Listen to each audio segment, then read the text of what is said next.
지금부터 토론 면접 주제로 나올 수 있는 모병제 전환에 대해 공부해 보겠습니다. 군대의 병력을 유지하는 방식은 크게 징병제와 모병제로 나뉘는데요. 징병제는 한 국가의 국민이 일정한 연령에 도달하면 의무적으로 복무하게 하는 제도이며, 모병제는 직업군인으로 지원한 사람들을 모집하여 군대를 유지하는 제도입니다. 전 세계의 병령제도 현황을 보면 징병제를 운영하는 나라는 대한민국과 이스라엘 등 60여 개국이며, 모병제를 운영하는 나라는 미국, 영국, 독일 등 100여 개국입니다. 우리나라의 징병제도는 6.25 전쟁 발발로 병력 자원의 수요가 증가하면서 시행되었습니다. 병역법에 따라 남성에 한해 징집제를 시행하고 있으며, 여성은 지원제로 운영하고 있습니다. 징병제를 모병제로 전환해야 한다는 화두는 지속적으로 제기되어 왔습니다.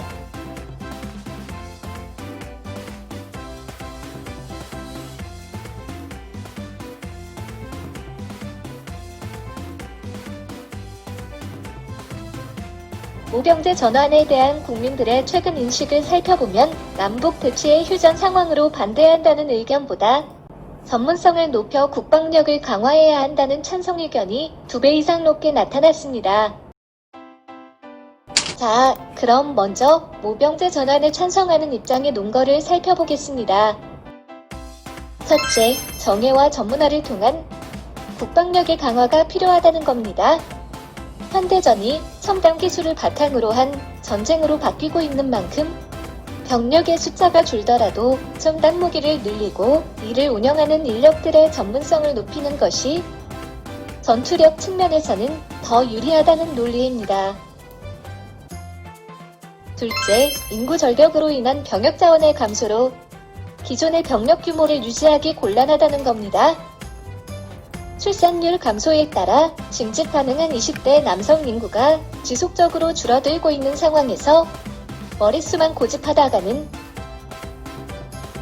추후 군 전력이 크게 약화될 것이기 때문에 병력 규모 감축 및 군 현대화를 통해 미리 대비할 필요가 있다는 논리입니다.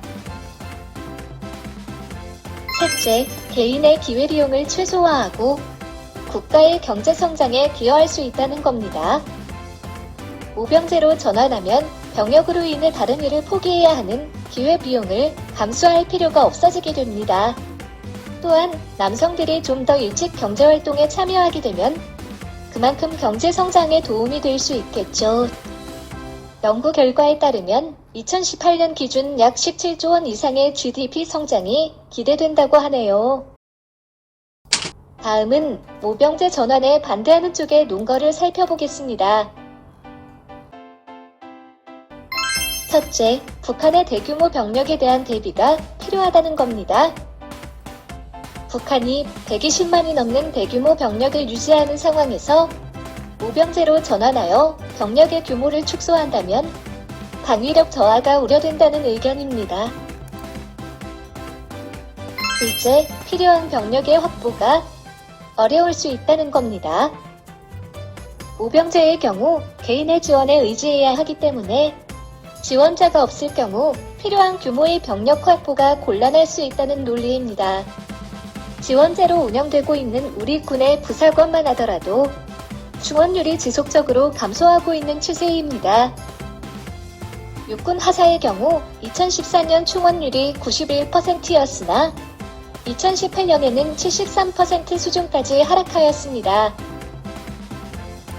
모병제를 운영하는 미국이나 일본 등의 경우에도 필요한 규모의 모병이 이루어지지 않는 경우가 있으며, 미국은 부족한 병력 확보를 위해 불법 체류자에게까지 입대 기회를 부여하기도 했습니다. 셋째, 계층 차별이 확산될 수 있다는 겁니다.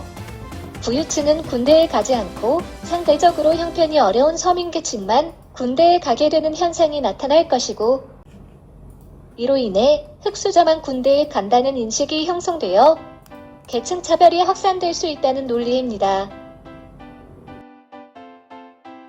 지금까지 토론 면접 주제로 나올 수 있는 모병제에 대해 알아보았습니다.